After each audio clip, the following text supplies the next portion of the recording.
এখানে আছে 7টি 500 টাকার নোট, কিন্তু এই মাসে আমার ইনকাম 60,000 টাকা। এরপর আমার অর্থনৈতিক মন্দা যাচ্ছে না কেন জানতে চান? সবার মতো আমারও একটি পরিবার আছে এবং আমার বাসা ভাড়া দৈনন্দিন খরচ দিয়ে 45 থেকে 50,000 টাকা প্রতি মাসে শেষ হয়ে যায়, যেটা আমি কোনোভাবেই কমাতে পারবো না। এর সাথে আমার একটি পেট্রোল ইঞ্জিন মোটরসাইকেল আছে, যার পেছনে মাসে 2000 থেকে 2500 টাকার পেট্রোল অথবা অকটেন খরচ হয় এবং মেইনটেনেন্স খরচ যেমন মোবিল চেঞ্জ বা সার্ভিসিং সহ সব মিলিয়ে আমার মাসে 3000 থেকে 3500 টাকা খরচ হয়, যেটি আমি ভিডিওর প্রথমে আপনাদেরকে দেখিয়েছিলাম। এত টেনশনে থাকার পর আমি আপনাদেরকে একটি মোটরসাইকেল সম্পর্কে জানতে চাই, যেটি হচ্ছে ইলেকট্রিক বা ব্যাটারি চালিত মোটরসাইকেল। ইলেকট্রিক মোটরসাইকেলের ইতিহাসটি আমার নজর কেড়েছে। আপনিও যদি আমার মতো জানতে চান তাহলে আর 1 মিনিট সময় আমার সাথে থাকুন। 1895 সালে অগডেন বোল্টন নামে একজন ব্যক্তি ই-বাইসাইকেল নামে একটি পেটেন্ট অ্যাপ্লিকেশন করে এবং সেম ইয়ারে হোসেয়া লিবে নামে আরও একটি ব্যক্তি সেম পেটেন্ট অ্যাপ্লিকেশন করে। তাদের মধ্যে কেউই তেমন জনপ্রিয়তা পায়নি। 1896 সালে লন্ডন একটি বাইসাইকেল শোতে হাম্বার নামে একটি বাইসাইকেল ম্যানুফ্যাকচারার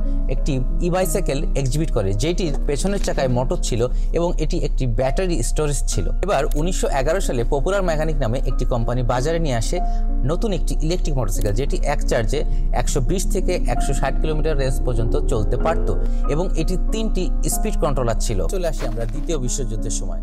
তখন ফুয়েল রেশনিং হয়েছিল, তখন কিনা ফুয়েলের ডিমান্ড থেকে সাপ্লাই ছিল খুবই কম। জনগণের এই দুর্ভোগের ভেতরে মার্লে উইলিয়ামস নামে একজন ব্যক্তি বাজারে একটি স্বল্প পরিসরে ইলেকট্রিক মোটরসাইকেল নিয়ে আসে, যেটি কিনা এত বেশি জনপ্রিয়তা পেয়েছিল যে সে তার ছোট্ট গ্যারেজে আরও বেশ কিছু ইউনিট তৈরি করেছিল জনগণের চাহিদা মেটানোর জন্য।